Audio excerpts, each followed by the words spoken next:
We'll have to edit that. Hi, welcome to Hangout with Violet and Rose. I'm Violet. I'm Rose. And today we are going to be discussing one of the best BLs that I think has aired recently, and that will be Jack and Joker, You Steal My Heart. If you haven't actually watched Jack and Joker, the series and the special episode, the special episode. We're going to be discussing both of those in depth today. So if you haven't watched them, please know that if you continue watching our podcast, which we hope you do, there will be spoilers. So if you haven't watched it, pause, go watch it, come back. To start off with, I just kind of want to do a recap on the series. Mm-hmm. This was a series that I think is special because it's not based off of a novel. Mm-mm. So a lot of the series that we watch, there's a book somewhere. Somewhere there's a book in the world. Right. And this one was not. And I think that that's special that they came up with this whole script and concept with their team. And it was so well thought out. Like, there was no time where I was like, huh? It literally made sense the whole way through. Yeah. And I also love that this was something that they wanted to do. They were involved through the whole process. They made it happen with their own money. Mm-hmm. Even Yin selling his car. Mm-hmm. That just, to me, showed how much love they put into it. And it made me want to love it even more. Agreed. And plus, the acting is so outstanding. I mean, but do you ever get bad acting with Warren Yin? No, you do not. No, you do not. I have watched, since watching Jack and Joker, I've watched everything that they've done. And I'm never disappointed. Their emotions are always on point. War is literally hands down the best crier in all of BL. I will fight you because no one can cry like our boy War. Cry like him. He is like, his whole body cries. Yes. Man. To do a full recap, Joker is the son of a doctor, and he's like the greatest disappointment in that poor man's life. I mean, he has a nice family. They have money. He's not poor. He doesn't really want for much. But he does not live up to his father's expectations. And I think that's really why he began his life of like thievery and crime, is like he wanted a challenge, really. I think that's where Joker is he's a guy that's like, I need a challenge in life. I can't just sit around and go to school and get a regular job. I need something. Yeah. Pretty sure he's ADHD. He's very ADHD. I know my boy. Jack is like the complete opposite. Mm-hmm. He doesn't have his parents. He's with his grandmother. Mm-hmm. They have no money at all. They struggle, but they are so happy. Like, his grandmother could not be more prouder than him just waking up. Right. The boy wakes up and she's proud. I'm like, so it's like you see where Joker has everything except for his approval from his parents. Jack has nothing, and his grandma loves him more than anything in life. Mm-hmm. And they run into each other at a bar. Yeah, well, because Jack is working at the bar. Yes. He's a bartender trying to earn money because he wants to open up his own taekwondo school or some sort of martial arts school. Yes. And so that was his goal, was he was going to earn money, and then he was going to go to the bank and get a loan and open this school that was going to support him and his grandma for the rest of their lives. That was his plan. Yes. So, Joker, being Joker and falling for this kid, just meeting him, when he is doing a job where he's robbing a bank, and Jack walks in to get a loan, in the best of his heart, he steals money from the bank, gives it to Jack. Which ends up getting Jack arrested. Mm-hmm. Joker takes the fall for it because it was his fault. And but Jack, it destroys Jack's life. And he hates him. Mm-hmm. Can't stand him. No. Joker goes to jail, gets those amazing tattoos. Yes.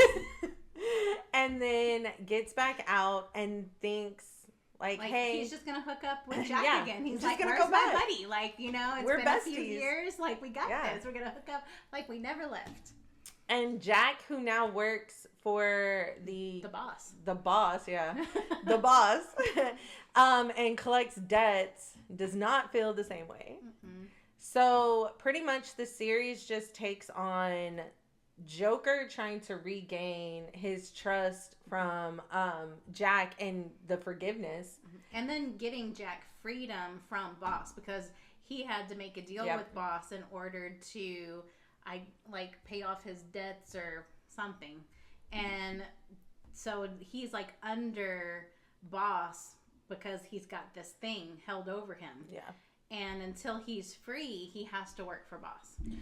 Yeah. So, that's the premise of the story, is them finding ways to trust each other, forgive each other, and eventually love each other. Let's be honest. So you get one scene in that whole show, and it is worth every minute. It was an explosive scene. They're great actors. They are great actors. But it also brought us like just a ragtag group of side characters. Yes. And they all have their own little personalities, their own little talents, that somehow they all become this group of people who are like, we're going to take on the boss and secure your freedom. And can we talk about Prom being Tattoo and Tattoo just having all the gadgets? Right? He's like, oh, you need electric gloves? I got you. Oh, you need some kind of flashbang? I got you. Like, he is like the Inspector Gadget of Jack and Joker. Like, anytime they needed something, he's like, oh, hold on. And he opens the suitcase, and there it is. I just loved it. Like, he seemed so annoyed with everything that they did, but he was there so involved. He was there for it. It was like, I don't want to do this, but if we're doing it, I'm gonna do it right. Here's this explosive. Like, I just loved that this series just brought together so many diverse characters. And it just, because even Rose, like, being the fiance of Yin at one point, or Jack. Jack, yeah. Rose being the fiance of Jack at one point, but then by the end of it, I absolutely love how they closed out the relationship with Rose, Jack, and Joker. Because in the special episode, whenever she hugs Jack and Joker's like, hey, what are you doing with my fiance? She just leans over and hugs Joker. And to me, I was like, dude, that is so special to show a bond between these people. And there's no jealousy. There's, nobody hates each other. And I feel like that happens in real life. Like, so much in series, we see the jealousy used for the drama. But I feel like in this one, there was enough drama. There was enough drama. Jealousy never was a thing. Even when Jack was engaged to Rose, Joker was not, he wasn't jealous. He was just not happy because he wanted to be with Jack. Yeah. But he also was like, if Jack's really happy with this person, then, like, I'm fine with that. But, I mean, obviously, he wasn't. But now, before we finish talking about the special episode, normally, everybody dreads the guitar scenes and episode 11. True. Okay? True. There's one scene that I think tops both of those in this series. Okay, which one? When Jack is acting like a dog. Oh, yes. Okay. That went on for way too long. Okay. I was not appalled at him doing it. I understood he needed the guy to get him into the game and all of that. Right. So I understood the premise for it. I understood why it was in there. I even understood him doing it and the barking. But it went on way longer. I was like, can somebody pull out a guitar? Like, a guitar would be nice right now. Like, that was, I think, one of the few parts where I fell out. Yeah. Because I was so in the series, like, scene to scene, and, like, it was a non-skipper for me. And, which is a very rare. Huge compliment coming from Violet.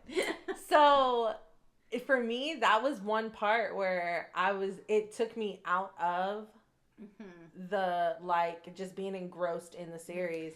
That, and then the other thing that would take me out was the stupid Monopoly game that the bigwigs of the little area played. I'm not mad at it. I got bored because they did it. It was fine the first time because I was these people are like playing with people's lives over here, and like once you get the realization, but then they kept coming back to it and back to it. I'm like, okay, I got it, Monopoly, we got it. Let's move on.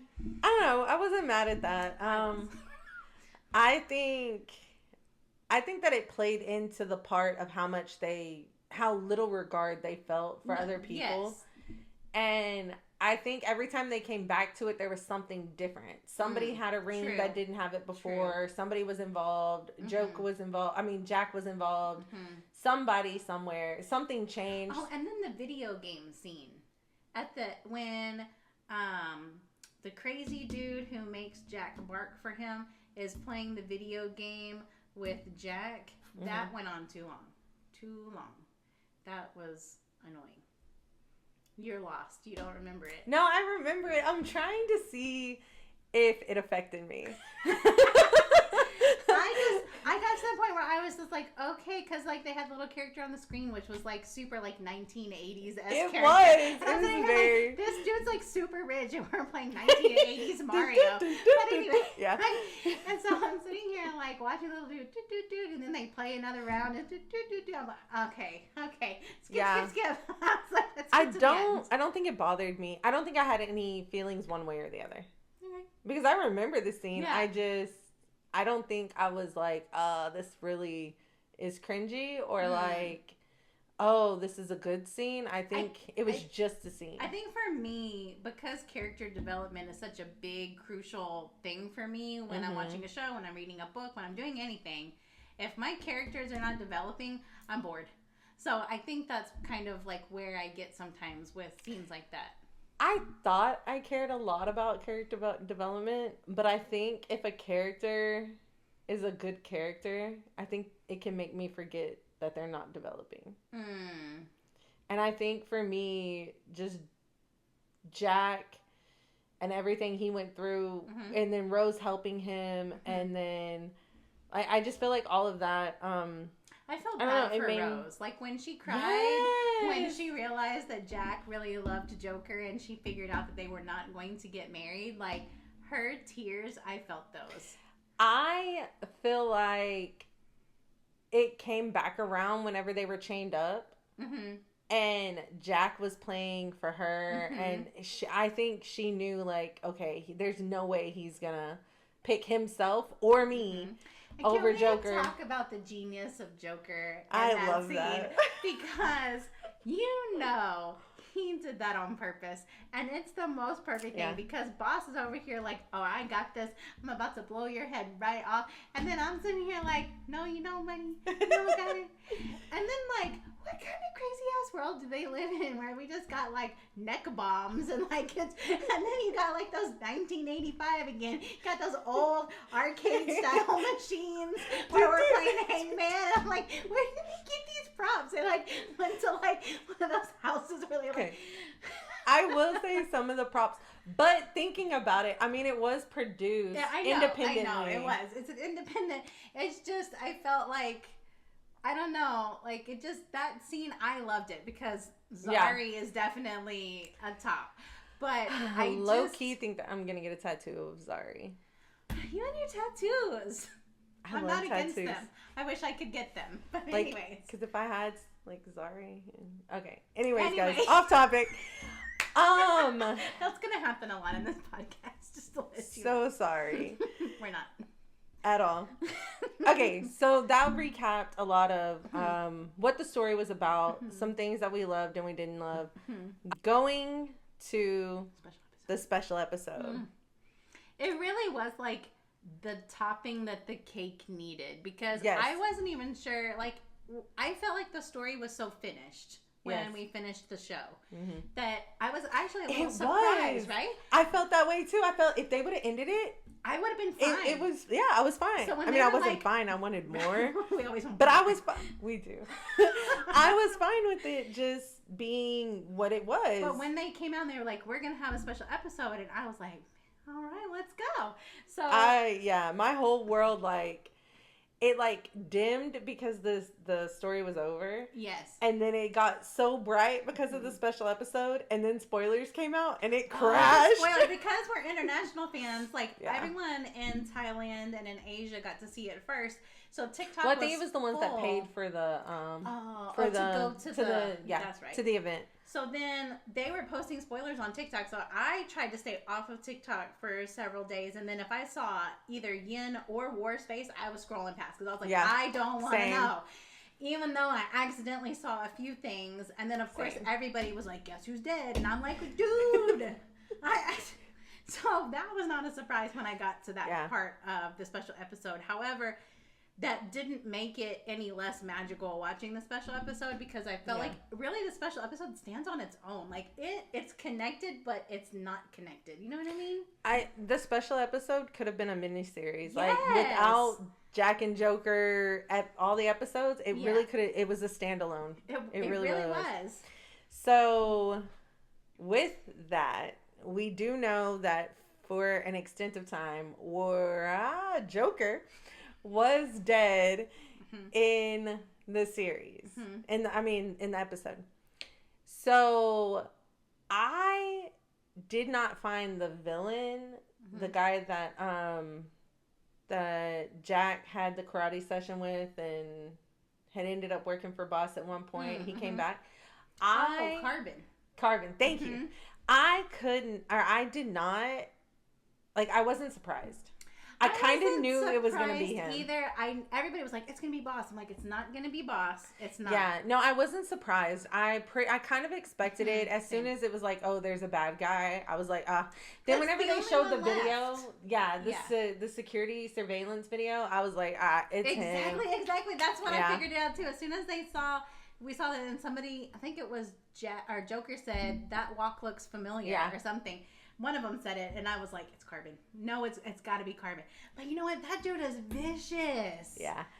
Oh, my God. So I thought whenever I figured out so early on who it was going to be, I was like, I'm probably going to be bored with this episode. I know who the villain is. I know Joker dies.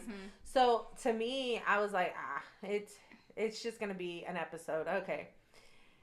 Once all that occurred, everything that happened after the point of Joker dying, like, solidified how amazing the episode was. I will have to say, I think the reason that the special episode resonated with me is I'm not a crier. I don't cry at shows. I don't cry at books.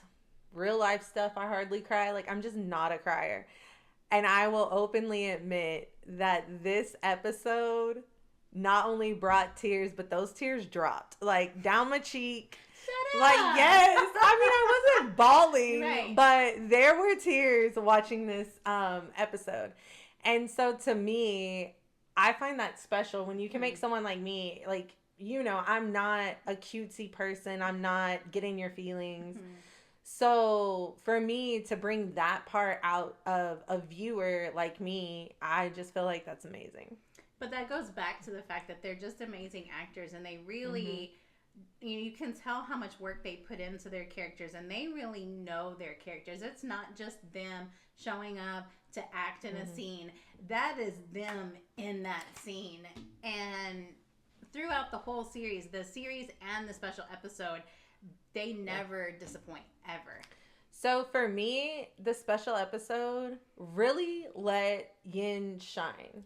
I was going to say the same thing. So War And it's nothing against the war, but No. he tends to steal the scene because he is so amazing. You're drawn to him. Yes. His like in real life when they're on stage, I'm still drawn to War. Yeah. Just because like his presence his charisma is off the charts. Yes. And so for me, the special episode was just such a blessing to see Yin shine the way that he did. Yes. Because honestly, Yin was the one that made me cry. On the dock? No. Oh, we cried at different points then. I cried several times, but I'm more of a crier than this one. No, because of spoilers, I had expected War was going to die at some point. So I like that, I guess, kind of started it because I did feel like in that moment, Yin's emotions playing Jack was... He rivaled War with... That man took lessons from his buddy. Yes. Because when Yin decided to cry, I was like, oh, I was heartbroken for him. With him, I was there. I started crying right before the wedding scene. When he got into a fight with Hoi. Him yelling, which is so out of character for him, because even when he was Jack the Reaper, like he was just cool, calm, collected, he never really showed a whole lot of emotion. So for him to like lose it like that, him yelling to like just the open air for Joker to come out like now. Okay, we're done, the game's over, like come on. That started to break me because I was just like, oh my God, like this man is broken, you know? That there were multiple times I was broken during this episode. But that was the catalyst, and I literally think that my tears did not stop until after the swing part. See, and the swing part just brought them back for me. Yeah. Because I'm sitting here like, I think that's no! Do not let him go. Do not give him permission to fall in love with somebody else. No, sir. No, sir. So, again, this was Yin's time to shine. Yes. This was his episode because that man... Yin's episode. He found, like, his, like, core of acting, and he really brought it. And not that he didn't bring it to Jack and Joker, the series, but in the special episode, I feel like it was a whole nother level. I don't know if he just got like a confidence boost because Jack and Joker was so well received, or if he was just so excited because the fans were so excited to get a special episode, but he acted his butt off. Well, I mean, even whenever you watch them like on stage or you watch their YouTubes, Yin tends to be more in the background. Yeah. Like he tends to just be a quieter person compared to War, who is just very vibrant. Yeah, he is. All the time. And so I think them playing Jack and Joker and Jack's character kind of not being so vibrant, I think it just played into who they are. I really think there were so many scenes where you could tell it wasn't Jack and Joker. No, it was Yin and War. It was Yin and War. Especially at the beginning of the special episode when they're beating up that guy. That was Yin and War all day, every day. Funny stories. I'm watching that scene, right? And I'm looking at the dude that's getting beaten up on the ground, and I'm just like, dude looks familiar. Like I did not realize that was Yin at first. It took me like several minutes. With the long hair. Yeah, I didn't realize that. And then like when like you see the foot come around the corner to pick up the phone, I'm like, I know that's gonna be War because like Joker. It has to be. Yeah. And then you see the tattooed hand come down and Joker picks up the phone. But then he was like, oh, why are you messing with my boyfriend? I was like, he's just being stupid. I really had no idea. It was Yin. Like, the face was so covered with the long hair. No, I knew. I didn't. But I had seen something like on Instagram or TikTok where it was like behind the scenes test. So there were so many points that Yin and War like shone through. I think that's why Jack and Joker were almost like just a mirrored version of that.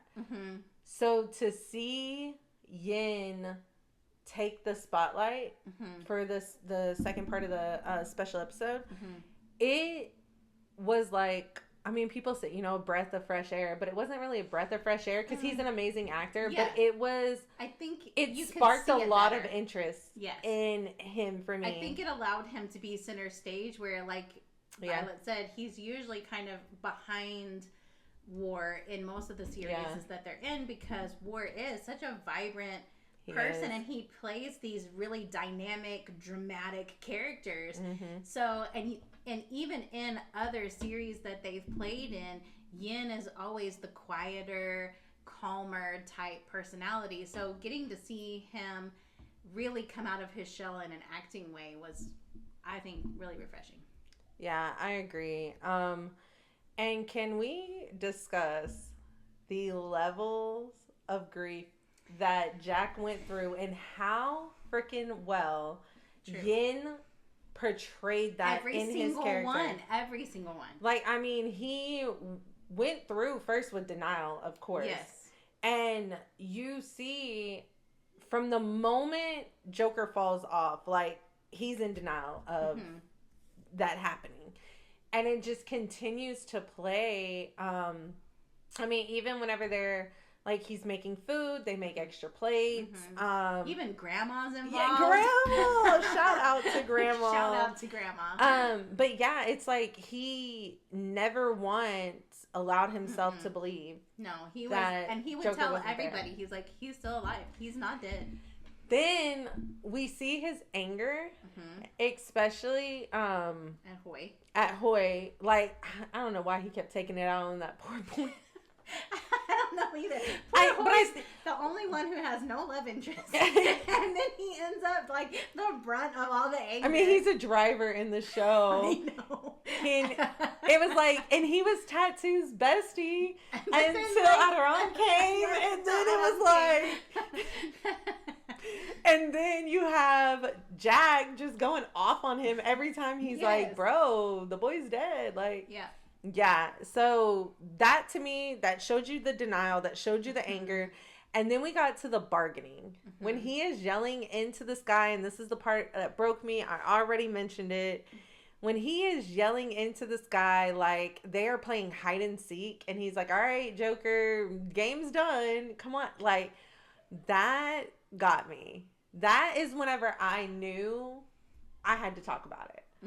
Because I was like, that is such a human thing to do. Yeah.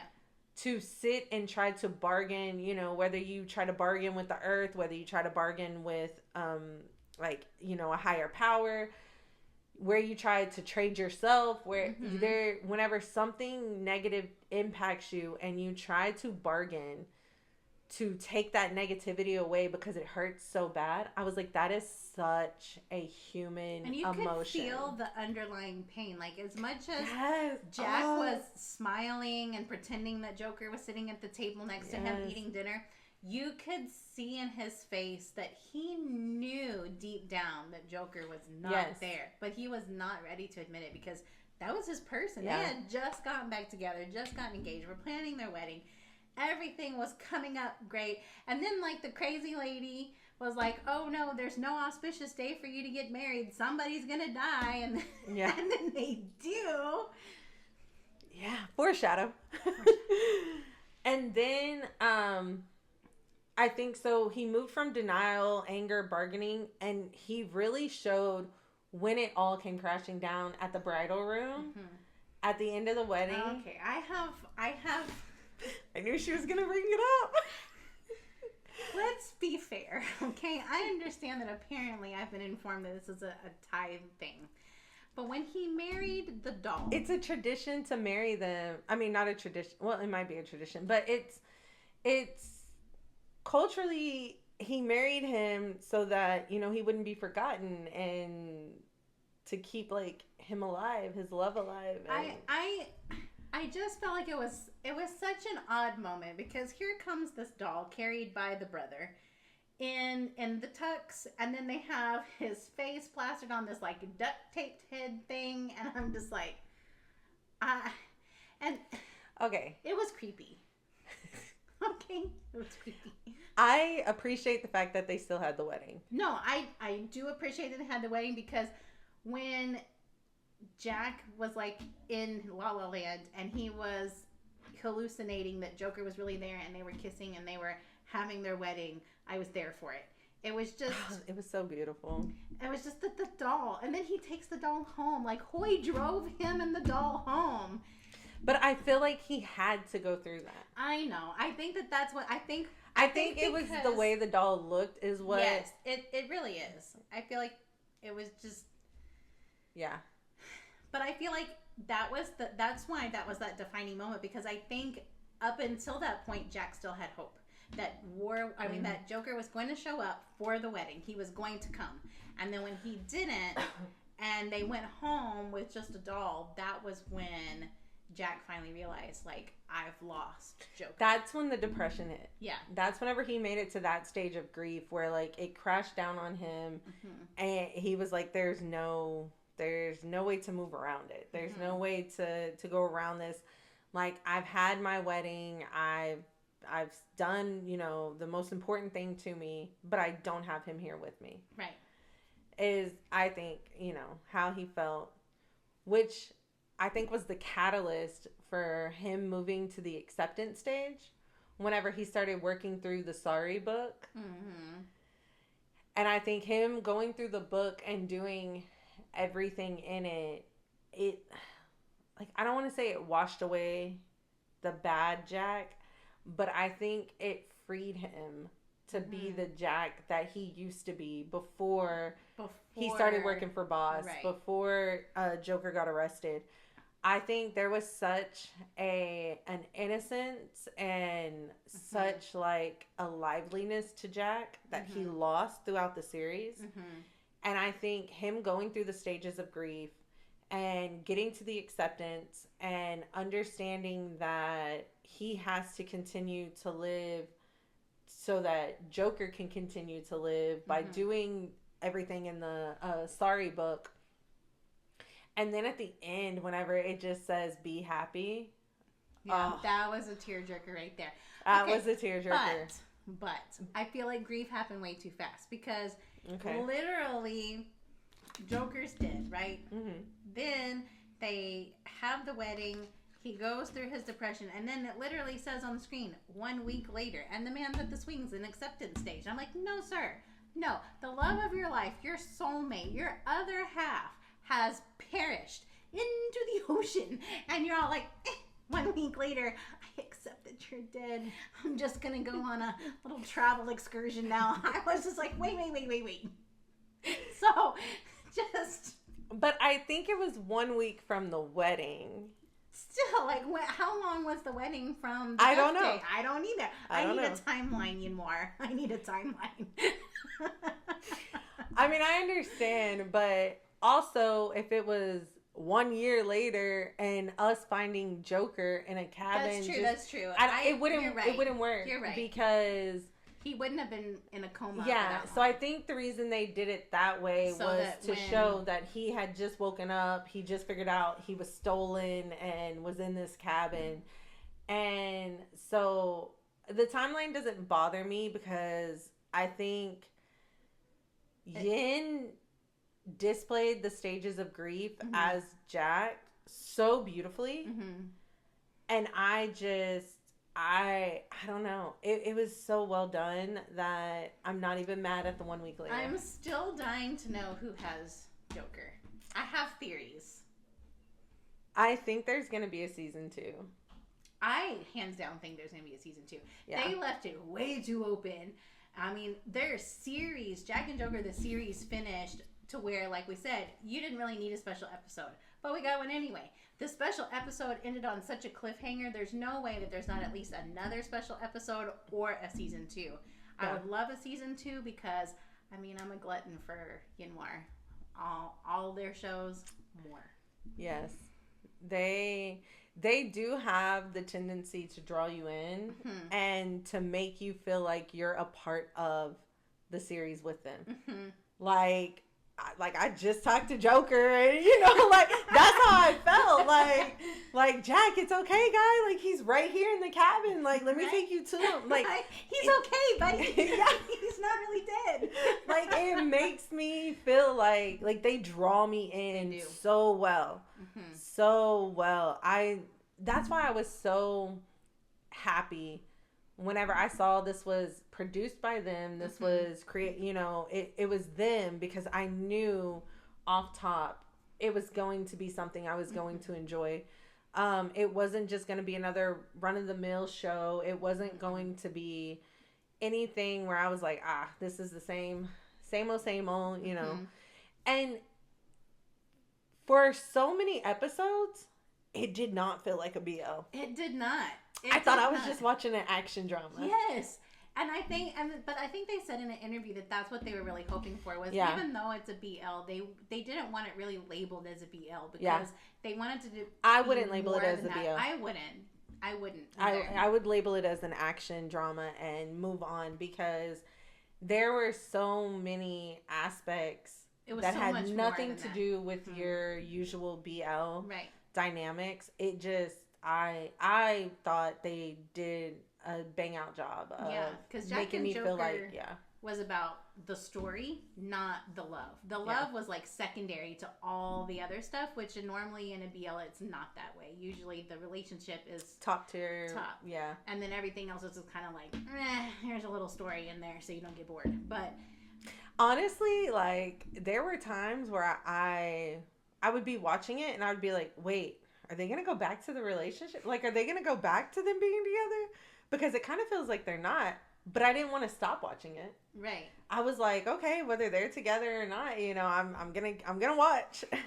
So that to me was like something I knew it was gonna be great, but I didn't expect it to be just a drama that drew me in on the acting and action alone, instead of the love story that accompanied it. Which, I mean, it was a great love story, but it's just normally that's the focus of a BL. And so seeing it not be the main focus was good for me. And it's unusual.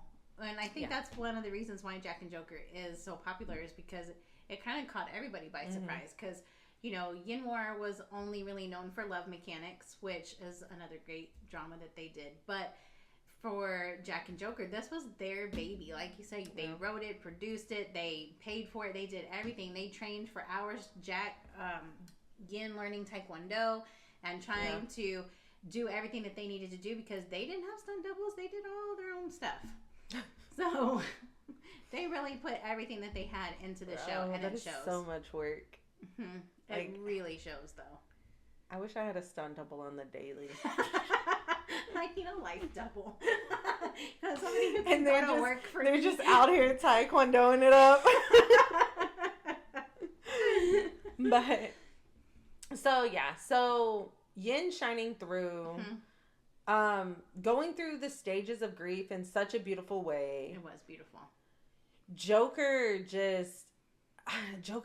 his character has been just top notch. I have loved watching the way that he's changed, because he was this really cocky, like, thief, and then he went to jail, and then he came out, and he was kind of, you know, he kind of was still cocky, and he was like, I'm just going to go back and get with Jack, and everything's going to be great. And then Jack, like, humbled him real fast. He was like, absolutely not, sir.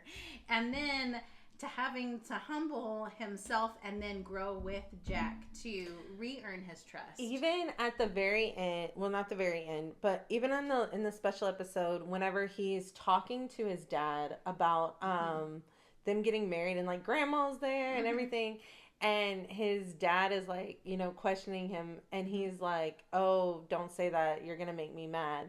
Like, even the way he openly spoke with his dad was, I think, such a growth. Yes. So the development of all the characters in the show was amazing, and nobody was undeveloped at the end, even the side characters. Undeveloped. Talking about side characters. Yes, side characters. Okay. What happened with Tattoo and around not being together? I'm mad. I'm mad because they had such a good chemistry. In the original series, like, I I was okay in the original series when they didn't get together. I was a little disappointed, but I was like, okay. But in the special episode, they teased it so hard. I was ready. I was ready for that moment when Tattoo and Aran like kissed and had their moment, and it didn't come, and I was mad. So I'm on the fence.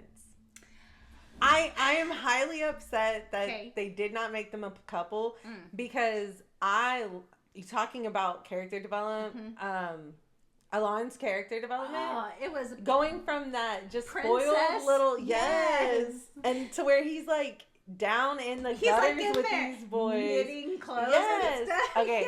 His character development was great. It was. And I wanted him to have love because of everything that happened with his dad and Tattoo's such a good guy. Yes. And so I was like, I wanted it for that point. Yeah. But I was also happy because, like I said, it did not follow the normal BL pattern. True. And in BLs, everybody got a boyfriend. Everybody's gay. Everybody's gay. Everybody has a boyfriend. And if you have the couple of girl characters, they have boyfriends. Or girlfriends. No one's single. No one's single. So the fact that it ended up everybody single, I actually was like, oh, that's a twist. Does that happen? Is that real life? I didn't necessarily need them to become a couple, but I wanted them to have a moment. The hug moment was cute. I don't think either one of them, their character wise, I don't think either one of them would have kissed, made out with the other one if it wasn't for a relationship. I think that's why. It wasn't in there. Because I really liked their little hug scene, when they all got separated and when they were infiltrating the Carbon's facility or whatever, and then they came back together and they were like, shmoosh. Now, I will say, season 2, I need it. I was okay with it not being in season 1, but I need it in season 2. Meanwhile, take notes. Who else? Grandma. Love Grandma. I could watch a whole series of just Grandma. Same. Grandma is the best because she's not only Jack and Joker's biggest cheerleader, but she adopted Toy Ting. Yeah. And Toy Ting is, oh my, that little girl she's there. Hilarious. Oh, she's my spirit animal in mini size. Off the balcony when that guy pushed her off the balcony. I shed tears because I was like, don't kill her. I for a moment thought they did. I did too. It did stun me. I was like, y'all just took that girl out. I did. I'm same because it was such an in-scene moment. Yeah. And so you were like, wait, and I think that was the end of the episode too. So we had to wait a whole week to find out if poor Toy Ting made it. But I love Grandma. Her teaching Joker how to cook and how to make the little chive things that he made for Jack's birthday. I love Grandma, and she was their biggest cheerleader. She was all they were talking in the bedroom, and she was like, they're together. And they weren't even together at that point, but it was just she wanted them to be together because I think she saw that once they could forgive themselves and each other, that they were meant to be. I think her whole platform was she didn't want she didn't want Jack to be alone, and she wanted him to have love. And then I think once Joker come into the picture and she saw he needed love too, that she was like, they need to love together. And they can protect each other because they both have those skill sets that they can protect each other. And there were times where she would low-key pick Joker over Jack's feelings. I love him. I love Toy Ting. Her smart aleck just stubbornness, it hits my soul. I love it. I love the way she acted with Jack and Joker. They should be a family forever. Forever. Till the end of time, they should be a family. Just all the way around. The production of it, the storyline, the feel of it being more action than BL, the side characters. It's just a 10 out of 10 for me on this show. Same. I had my one pet peeve with the barking, and that was it. Besides that, I give it top notch. Mine, I think, was just the marrying the doll. Like, I'm stuck on that. It bothered me. I think if the doll looked different, that wouldn't bother you as much. We'll never know because it doesn't look different. So you're out here hating on a doll. Well, I mean, it's like the one thing that I was just like, it felt weird. It just felt weird for me. But overall, 10 out of 10. I recommend it to anybody who hasn't watched it. We did a whole cup sleeve event for it. It was our first BL cup sleeve. So that is how much it impacted me. That we had a whole event. Yeah. All right, guys. Thank you for hanging out with Violet and Rose. Please don't forget to like and subscribe us across all of our platforms. And remember, we ride or die. Hang out with us again next week.